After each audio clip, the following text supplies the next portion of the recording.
Hello बच्चों, आज हम लोग का जो नेक्स्ट लेक्चर होगा चैप्टर नंबर 2 का वह होगा कैपेसिटर। क्योंकि पिछले लेक्चर में हम लोगों ने पढ़ा था कैपेसिटेंस, तो अभी पढ़ेंगे हम लोग कैपेसिटर। कैपेसिटर क्या होता है पहले इसको जानते हैं।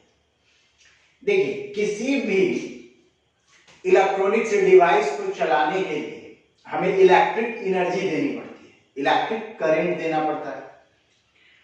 अब जैसे कोई डिवाइस को अगर हमें रोटेट कराना है, चलाना है, तो उसको एक बार में ज्यादा अमाउंट में चार्ज चाहिए या एनर्जी चाहिए। तो एक बार में उसको ज्यादा एनर्जी या ज्यादा चार्ज दे देंगे, फिर उसके बाद में उसको कंटिन्यूअस एक टाइप का चार्ज चाहिए, एक टाइप का चार्ज बोले या इलेक्ट्रिक करंट या एनर्जी चाहिए, जिससे वो कंटिन्यू परफॉर्म करता है।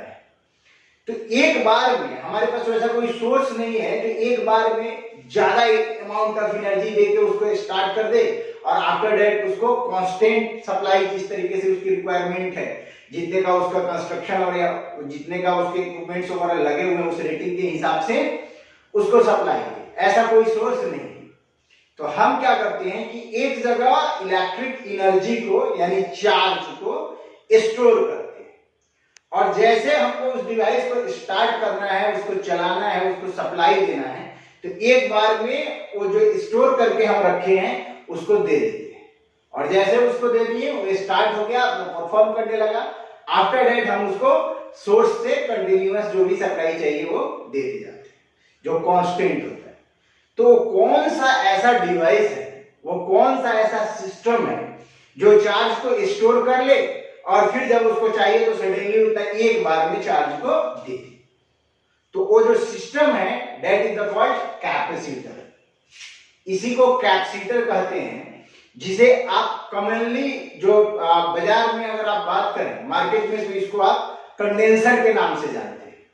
कंडेंसर एक इस तरीके का डिवाइस होता है, फैन वगैरह में आपको लगा मिल जाएगा, कूलर वगैरह में लगा मिल जाता है, ऐसा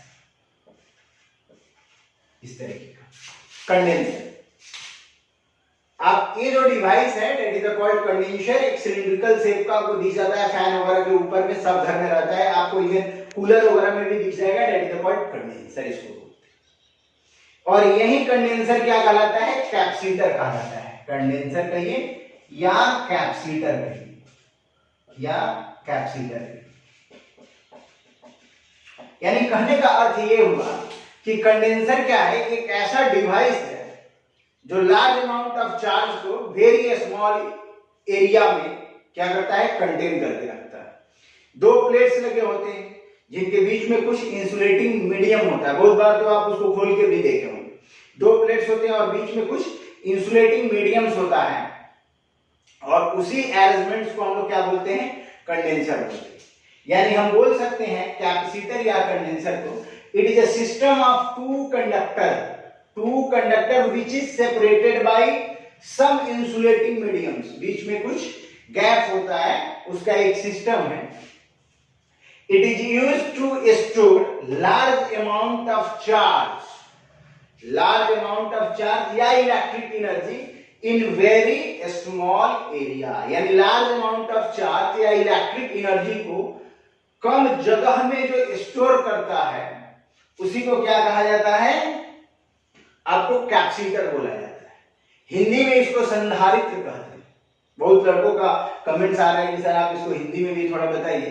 तो हिंदी में क्या है? इसको संधारित्र कहा जाता है। तो यानी एक ऐसा यंत्र है जो लार्ज अमाउंट ऑफ चार्ज को स्मॉल एरिया में क्या करता है? कंटेन करके रखता है। और इसको हम लोग ऑल्सो नॉन एज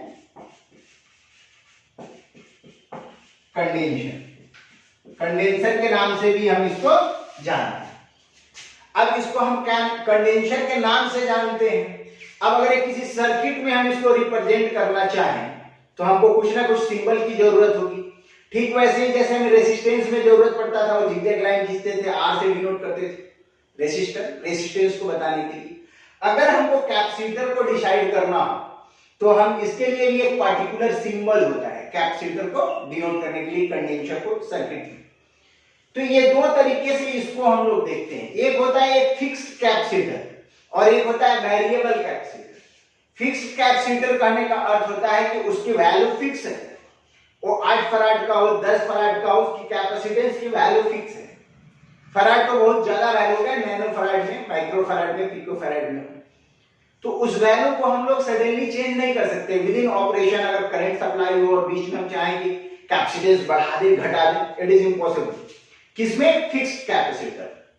लेकिन अगर वेरिएबल कैपेसिटर है तो उसके वैल्यूज क्या होते हैं, बीच में आप अपने हिसाब से सेट कर लेते हो।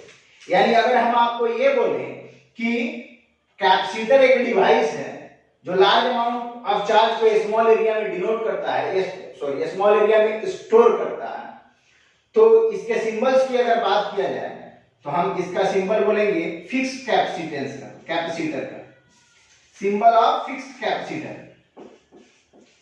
Symbol of fixed capacitor. दो लाइन खींचेंगे पैरेलल प्लेट्स के और एक फिक्स्ड कैपेसिटर। अगर वेरिएबल की बात करें तो सिंबल ऑफ वेरिएबल कैपेसिटर की अगर हम बात करें तो दो प्लेट्स खींचेंगे, दो लाइन और एक एरो लगा देंगे। यह क्या बता रहा है, हमारा वेरिएबल कैपेसिटर है, ठीक है। और जो इसका यूनिट कैपेसिटेंस जो होता है, एक कैपेसिटर का प्रॉपर्टी है कैपेसिटेंस, जो पिछले लेक्चर में आप लोग पढ़े। यानी अगर हम कैपेसिटेंस की बात करें तो capacitance C is equal to कितना होता है, Q बाई V। Q क्या है, चार्ज है, V क्या है, पोटेंशियल है, जो पिछले लेक्चर में हम लोग ऑलरेडी डिस्कस कर चुके हैं इस चीज को। यानी जो कैपेसिटर है इसका प्रॉपर्टीज क्या है, हमारा कैपेसिटेंस है, यानी चार्ज स्टोर करने की जो क्षमता है वो कैपेसिटेंस है। इसका यूनिट ऑलरेडी पिछले में डिस्कस हो चुका है, फैराड। अब फैराड जो है एक प्रैक्टिकली बहुत लार्ज यूनिट होता है, यानी इसके छोटे यूनिट्स ही हमारे काम आते हैं, जो कौन सा होता है, नैनो फैराड, पिको फैराड, और फिर उसके बाद में आपको माइक्रो फैराड। इसके सब मल्टीपल्स होते हैं जो आपको मालूम है। 1 नैनो फैराड अगर हम बोले तो आप लिखेंगे 10 to the power minus 9 farad. अगर हम बोले 1 माइक्रो फैराड तो आप बोलेंगे 10 to the power minus 12 farad. अगर हम बोले 1 पिको फैराड तो सॉरी -6, माइक्रो में -6, 1 पिको फैराड तो आप बोलेंगे 10 to the power minus 12 farad. तो ये फैराड जो है कैपेसिटेंस की यूनिट है, और कैपेसिटर में हम लोग किसको चेक करते हैं, कैपेसिटेंस ही जनरली हम लोग निकालते हैं। कैपेसिटर का प्रॉपर्टी है कैपेसिटेंस कैलकुलेट होता है। हर एक का रेटिंग अलग अलग होता है, तो अलग अलग उसके हिसाब से रिक्वायरमेंट होती है कैपेसिटर की, हम तो वहां पे कैपेसिटर लगाते हैं। तो एक क्वेश्चन हम कर लेते हैं, फिर उसके बाद में ये जो कैपेसिटर है वो अलग अलग शेप में आता है, तो उस शेप को भी हम लोग डिस्कस करेंगे कितने टाइप्स के।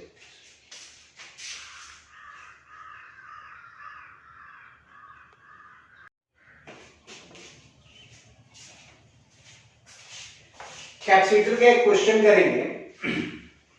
क्वेश्चन में when 1 into 10 to the power minus 12 electrons, 1 into 10 to the power minus 12 electrons are transferred from one conductor to another। एक कंडक्टर से दूसरे कंडक्टर पे अगर 1 into 10 to the power minus 12 electrons जाता है, a potential difference of 10 volt appears between the conductor। दोनों के बीच में कितने का पोटेंशियल डिफरेंस अपीयर्स हो रहा है, 10 वोल्ट का। Find the capacitance of two conductor. यानी सबसे पहले सॉल्यूशन में हम गिवन लिखते हैं, और गिवन में क्या दिया हुआ है, नंबर्स ऑफ इलेक्ट्रॉन, ठीक। और उसके बाद कह रहा है पोटेंशियल डिफरेंस दिया हुआ है, this the 10 volt, 10 volt between the conductor. Find the capacitance, यानी C इज इक्वल टू क्या होगा, कैपेसिटेंस का फॉर्मूला होता है C is equal to Q by V। लेकिन चार्ज मालूम नहीं है, M दिया हुआ है, लेकिन हमें मालूम है चार्ज का एक फॉर्मूला क्वांटाइजेशन ऑफ चार्ज से, Q is equal to NE। तो अगर इसको हम यूटिलाइज करें तो चार्ज हम कैलकुलेट कर सकते हैं।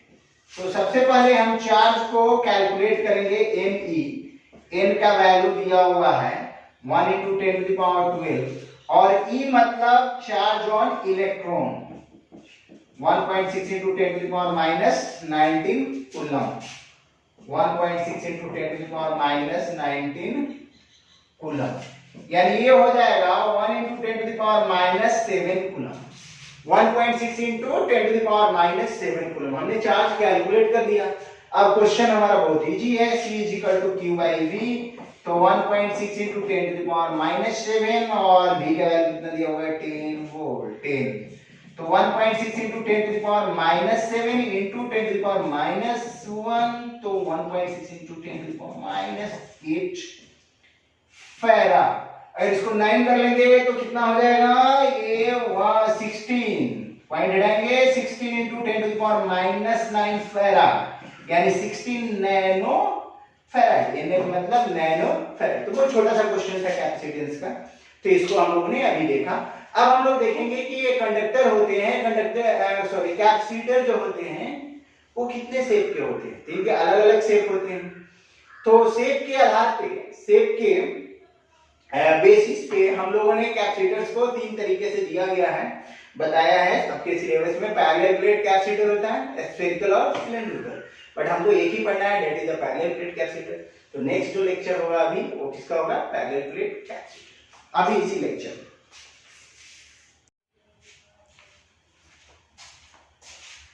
Following are the types of capacitor, इसमें होता है parallel plate capacitor, spherical capacitor and cylindrical capacitor, जिसमें आपके सिलेबस में पैरेलल प्लेट कैपेसिटर दिया गया है पढ़ने के लिए।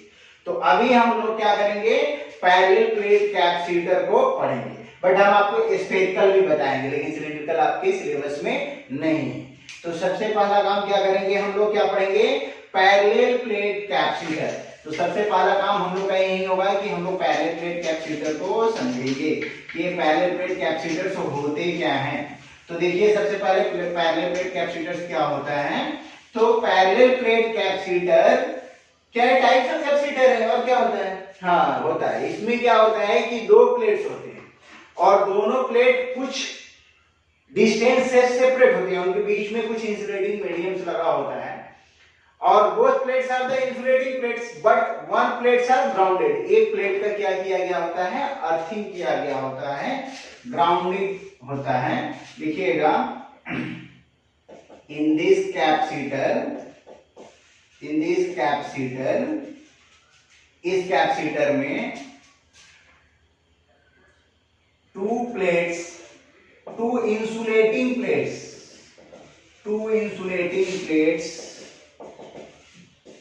are separated by some distance, कुछ दूरी से सेपरेट किया जाता है, in which one plate is grounded, एक प्लेट का अर्थिंग होता है, ग्राउंडेड किया गया होता है। कैसे देखिएगा इसको, एक प्लेट हमने यहां लगाया, दूसरा प्लेट यहां रखा, दोनों को इंसुलेटिंग स्टैंड पे हमने खड़ा कर दिया और एक का ग्राउंडिंग कर दिया। यानी अगर हम इसके ऊपर प्लस चार्ज दे रहे हैं, सिर्फ एक ही प्लेट पे हम सप्लाई देते हैं, फर्स्ट प्लेट है 1 नंबर प्लेट, ये सेकेंड प्लेट है 2 नंबर प्लेट है, तो मान लीजिए इसका कुछ एरिया होगा, प्लेट का एरिया होगा, ये हम आगे जूम करेंगे, और इस दोनों के बीच में गैप्स है, डी डिस्टेंस पे रखें।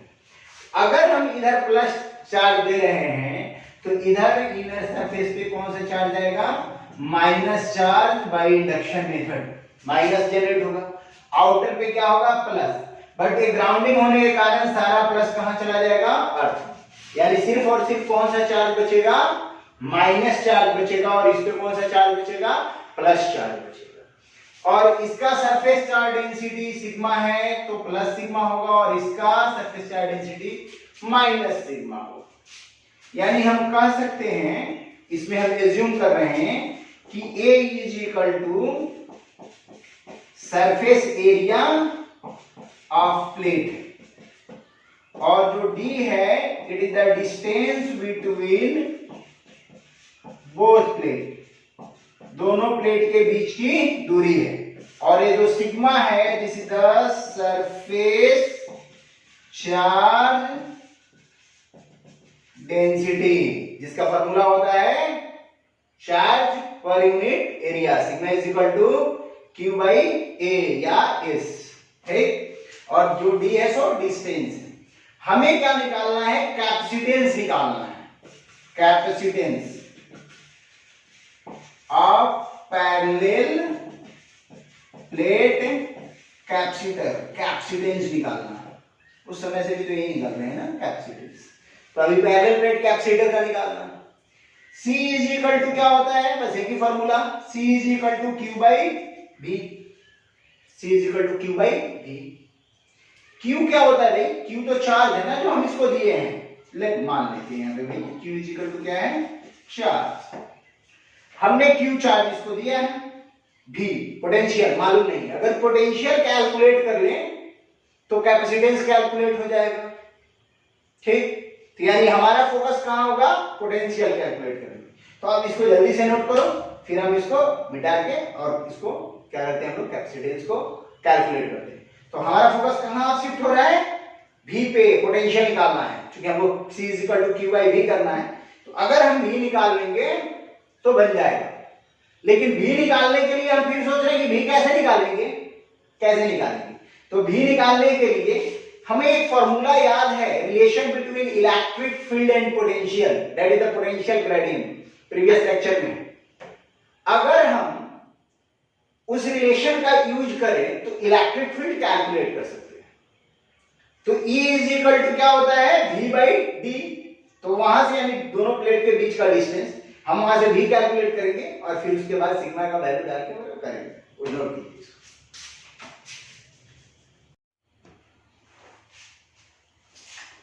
हाँ, अब हम क्या करने जा रहे हैं, इलेक्ट्रिक फील्ड इंटेंसिटी निकालने, दोनों प्लेट के बीच का इलेक्ट्रिक फील्ड इंटेंसिटी निकालने। क्योंकि हमें मालूम है बिना इलेक्ट्रिक फील्ड इंटेंसिटी हमको पोटेंशियल मिलने वाला है। तो electric field intensity due to thin plates होता है सिग्मा बाई 2 एप्सिलॉन नॉट, और बीच में प्लेट्स के क्या होते हैं, सिग्मा बाई एप्सिलॉन नॉट। ये आपका एक एनसीईआरटी का क्वेश्चन भी है फर्स्ट चैप्टर में। दोनों प्लेट्स के बीच में हम इलेक्ट्रिक फील्ड इंटेंसिटी निकालते हैं तो कितना आता है, सिग्मा बाई एप्सिलॉन नॉट। और सिग्मा का वैल्यू हमें मालूम है पहले से, कितना होता है, चार्ज पर unit area, Q by A। इसको हम बढ़ा के लिखते हैं, Q बाई A। अब देखिए यहाँ पे E इज इक्वल टू, अब क्या हो सकता है, Q बाई ए, वैल्यू उठा के यहाँ रख दिए सिग्मा के जगह पे, Q by A epsilon not. हमने क्या किया, सिग्मा के जगह पे क्या डाल दिया, Q बाई A डाल दिया, तो ये नीचे आ गया Q is equal to Q by A epsilon naught. We know that, क्या जानते हैं, क्या जानते हैं, तो वी नो दैट हम लोगों ने देखा है E is equal to, potential gradient में पढ़ा है V बाई D। तो V इज इक्वल टू क्या हो जाएगा हमारा, ED। अब V is equal to ED आ गया, तो E के जगह पे हम क्या लिख सकते हैं, Q by A epsilon naught into D, क्योंकि V is equal to ED। E के जगह पे यहाँ पे Q by A epsilon naught value डालते हैं। यहाँ पे capacitance, capacitance C is equal to Q by V, C is equal to Q by V।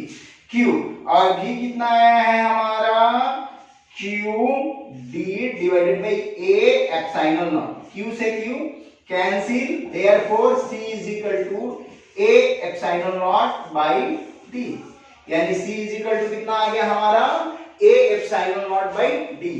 Epsilon naught क्या होता है, वैल्यू मालूम है, 8.85 into 10 to the power minus 12 farad पर मीटर। एक था, इसके एक और यूनिट होता है जो हम पढ़ाए थे आपको इलेक्ट्रिक फील्ड इंटेंसिटी के लेक्चर में, 8.85 into 10 to the power minus 12 farad.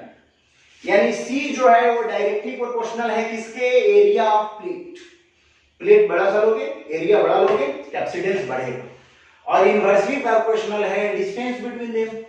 Come distance रखो, प्लेट्स को एक दूसरे के नजदीक रखो, कैपेसिटेंस क्या होगा, ज्यादा।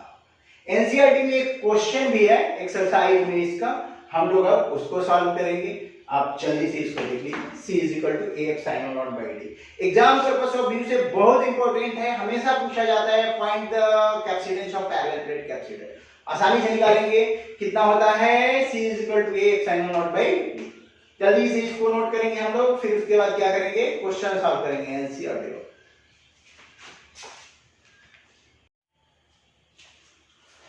एक चीज यहाँ पे और नोट करना है हमें, कि ये दोनों प्लेट के बीच में मीडियम जो है तो वैक्यूम है। अगर हम यहां पे कोई मीडियम डाल दें, if medium is placed between both plate, then capacitance कितना हो जाएगा, हमें मालूम है ऐसे क्वेश्चंस में क्या करते हैं, A epsilon naught by D, और यहां पे क्या इंटू कर देते हैं, एप्सिलॉन आर या के, जो के या एप्सिलॉन आर क्या है, डाई इलेक्ट्रिक कांस्टेंट है, डाई इलेक्ट्रिक कांस्टेंट है, डाई इलेक्ट्रिक कांस्टेंट, जिसका वैल्यू हमेशा हर एक मटेरियल्स का अलग अलग होता है, क्वेश्चंस में आपको मिलेगा या कैलकुलेट करना होता है। तो आज के लेक्चर में हम लोग इसको इतना देखते हैं। नेक्स्ट एक छोटा सा लेक्चर डालेंगे जिसमें पैरेलल प्लेट कैपेसिटर्स का हम लोग सिर्फ न्यूमेरिकल रखेंगे, एक दो न्यूमेरिकल्स देखेंगे, फिर आगे। Thank you.